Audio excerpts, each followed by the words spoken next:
There's nothing like a great story, so I thought I'd call up another person in the tribe.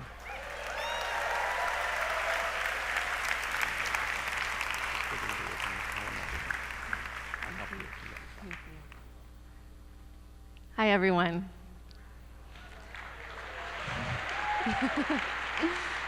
My name is Destiny. So in 2020, I started getting sick. And it started with fertility issues and premature menopause. I lost about half my hair.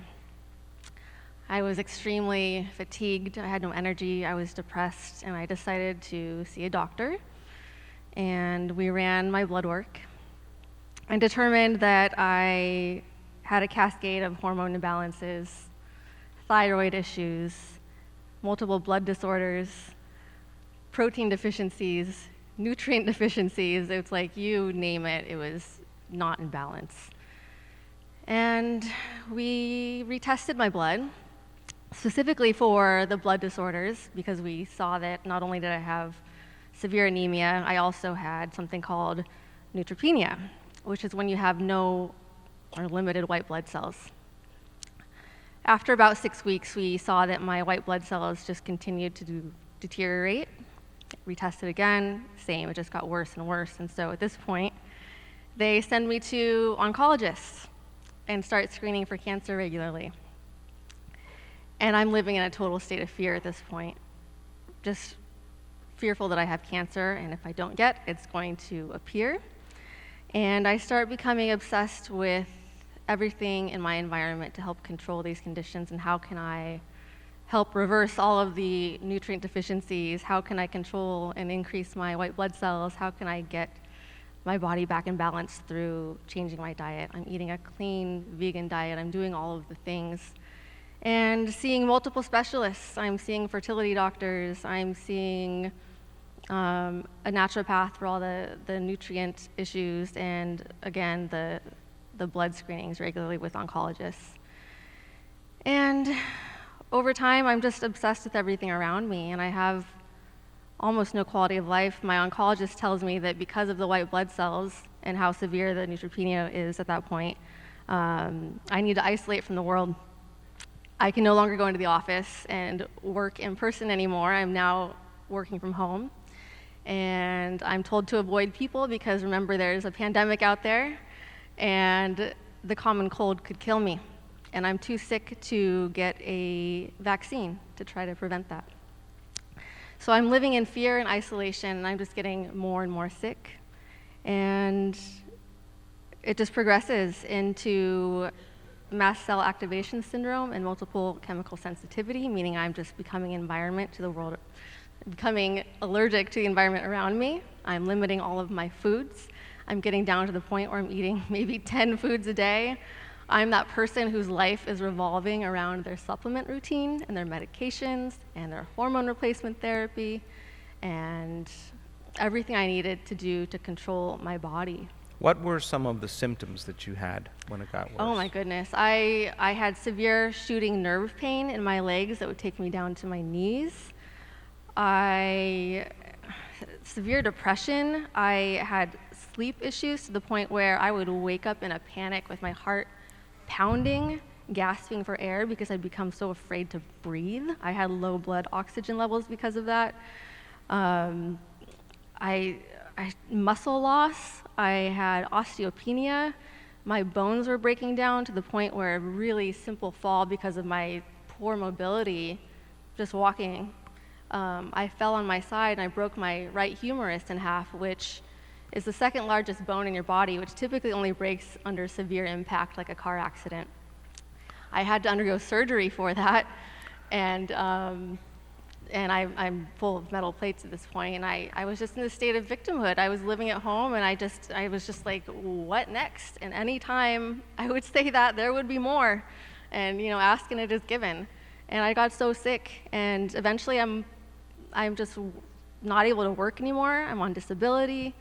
I have no quality of life whatsoever. And Did you have anaphylactic shocks also? Anaphylactic shock also? Yes, yeah. So anything with any kind of a histamine so food intolerances to the point where I couldn't eat anything that was high histamine, and my throat would close up, and I couldn't breathe. So I started avoiding more and more foods. There's so much. I almost stopped telling the story, but I had 3 pages of symptoms, just so much. And I felt like there had to be a root cause, like for everything to start at once. And I had the naturopath who was helping me with all of the nutrient issues and all of that, run some tests, and we determined that my body had been colonized with mold, toxic mold. So we tested for 12, and I tested positive for 10 of those. And 80% of that was in the 95th percentile, so the worst of the worst. And with mold, it's inside of your body at this point if you're colonized. So it was living inside of me, quite literally composting me from the inside out. So you can see why my bones are breaking down, my muscles are breaking down. Every system in my body was affected. I had double vision. I couldn't see clearly. I lost hearing in my left ear because I also had a diagnosis of a bacterial infection called Marcons, which is associated with the worst mold illness. And so I had breathing issues in my sinuses, and I couldn't hear in my left ear anymore. So I am living in this state of fear. My doctor has me test my house, and we determine that this house that I've been living in total isolation from this goes on for 3 years. And mind you, I am isolated. I have no friends or family around me. I received 2 hugs in 2 years from one person who came to help me get out of surgery for my arm, and just total isolation. And we determined that it's my house that I've been living in isolation in that actually made me sick. And I've been isolated to that. And with mold, the gases, I didn't see or smell mold anywhere. It's the toxic gases that are coming from the walls that are making me sick. And they use these gases in chemical warfare to actually kill people. It takes you down. So my doctor says to me at this point, how quickly can you sell your house and get rid of everything you own? And I had always been the person who held on to everything from the past. I loved all of the vintage things and the vintage furniture and all the energy of the past, and I just held on to it and never let things go. And something inside me realized that through all of this and all of the depression and no quality of life, thinking I wanted to die, I didn't want to go on, I felt as though I needed to choose life. And something bigger than me mustered up all of the courage and the strength to slowly but surely go through my house, get through everything that I owned. Some days I could only do about an hour because I was so sick, and I would have to go lay down. But I kept on. I got rid of everything I owned. I managed to sell my house, and I knew I couldn't take anything with me because these gases from the mold are embedded in anything porous. So I had to get rid of everything, literally everything. And on my way out, I was to drive to a department store, buy a new outfit, take off everything I was wearing, put it in the garbage, and walk out with a whole new outfit, a whole new me. And I end up in this new apartment, feeling pretty sorry for myself. Severe cognitive issues at this point, by the way. I mean, I have dementia for spells, and it's pretty hard for me to get through each day. And I'm just sitting in there alone, feeling sorry for myself, looking at the walls around me, just thinking there has to be more to life than this. And I'm still in that routine of managing my symptoms and seeing all these doctors, and I've been obsessively listening to podcasts about how to heal from mold and all the foods you need to eat and mast cell activation syndrome and all the foods, all of that. But in this routine, in the algorithm, I keep hearing about Dr. Joe Dispenza, and it keeps coming to me. And I remember that years ago, I had read Breaking the Habit of Being Yourself. And at that point in time, I didn't think it was relevant to me, and I never did the work, and I put it down. I almost thought it was for people with medical conditions, and it wasn't relevant. But it came back to me in that moment, and a light bulb went off. And it was like, oh yeah, the guy that helps people heal themselves. And I start becoming, rather than obsessed about the medical condition, I become obsessed about the work. And I'm educating myself. I'm listening to podcasts and interviews about the work. I start doing the meditations because I now have the information that's showing me what it is I need to do. I'm obsessively watching other testimonials of people who have healed themselves. Immersive. Yes, I'm literally, it made sense to me that I had to become a whole new me. I was so sick in the beginning that I was meditating 7 hours a day because I could barely stand up.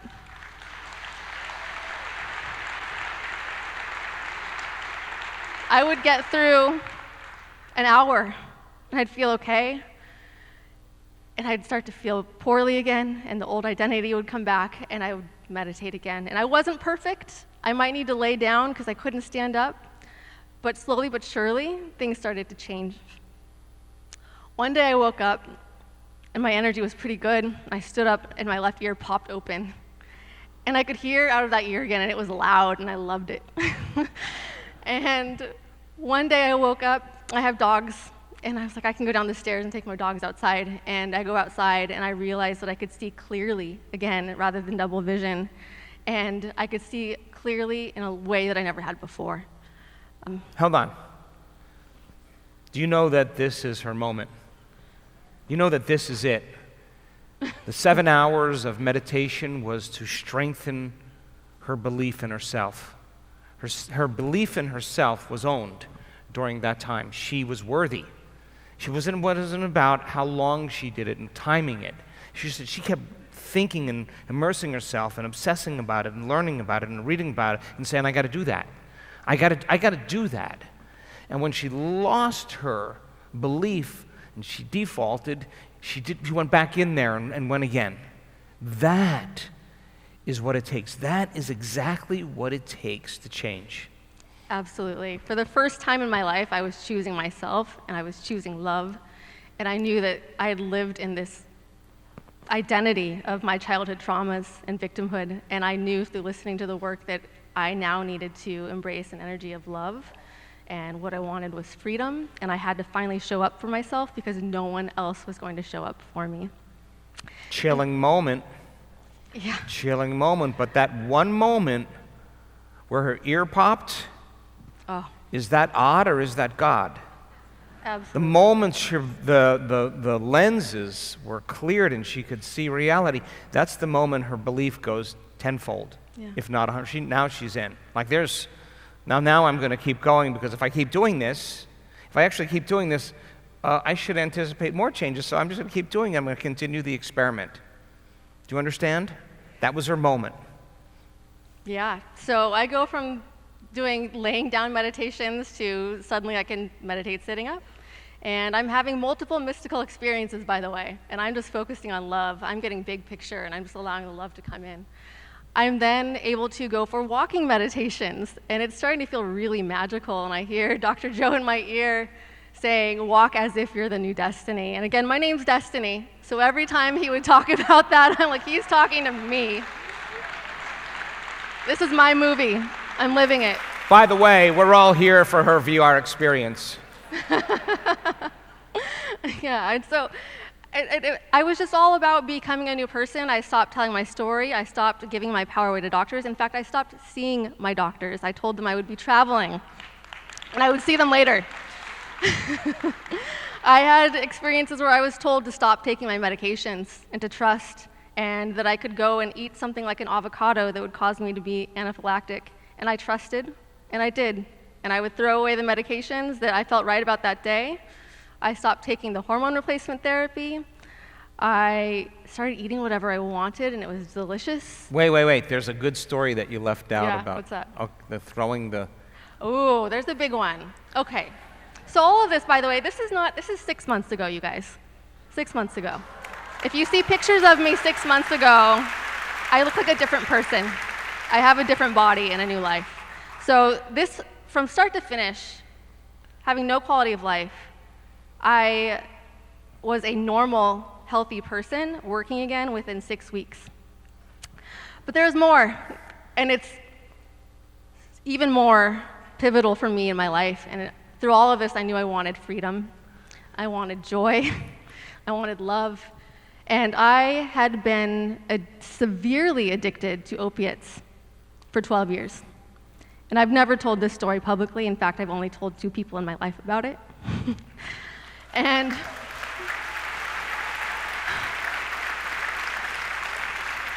more than anything, I wanted to break free from the opiates because I had to take this stuff privately and in secret and in shame every couple hours, or else I would get very ill and anxious.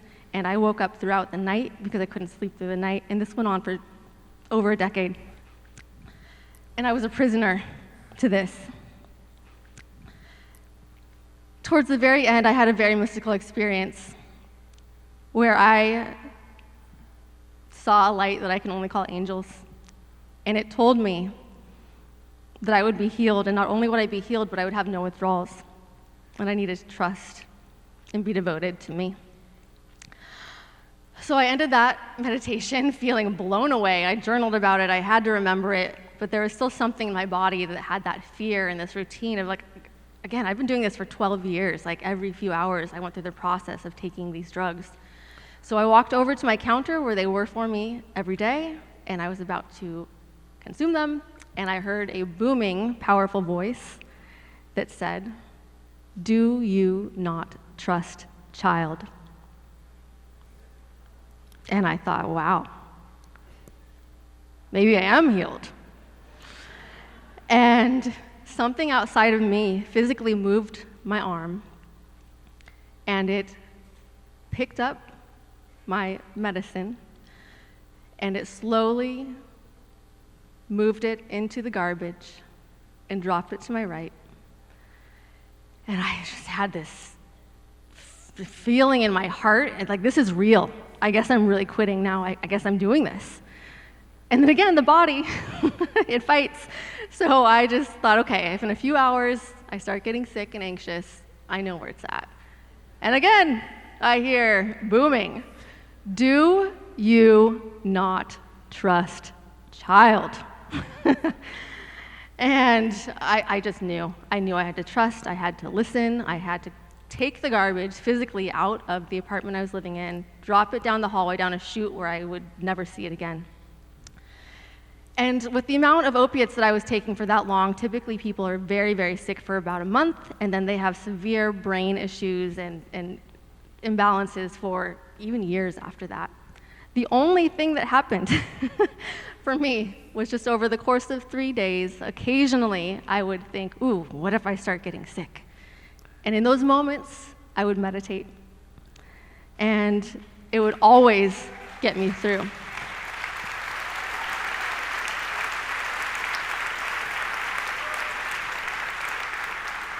I didn't know at the time what was happening, but now I understand my body was making its own chemicals and its own opioids.